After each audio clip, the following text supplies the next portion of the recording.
તો હાલ સમાચારોના વચ્ચે એક મોટા અને મહત્વના સમાચાર સામે આવી રહ્યા છે। વડોદરાથી આપણે વાત કરીએ। વડોદરામાં જે પેટા ચૂંટણી યોજાઈ હતી અને ત્યારે પેટા ચૂંટણીમાં વડોદરાના માંજલપુર બેઠક પર પેટા ચૂંટણી પરિણામ 17મા રાઉન્ડના અંતે ભાજપના ઉમેદવાર સતીશ પટેલને 49,631 મત મળ્યા છે।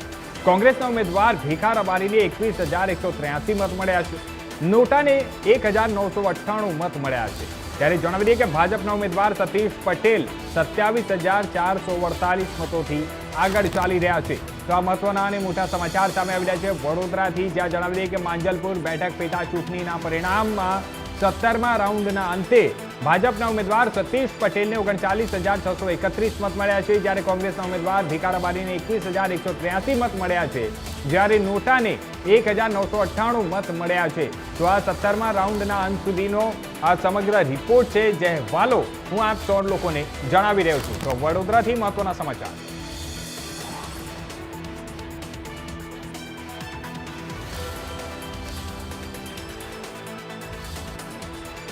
ચાલી રહ્યા છે। જણાવી દઈએ કે ભાજપના ઉમેદવાર સતીશ પટેલ 27,448 મતોથી આગળ હોવાનો અત્યાર સુધીમાં અહેવાલો, અત્યાર સુધીમાં માહિતીઓ સામે આવી રહી છે।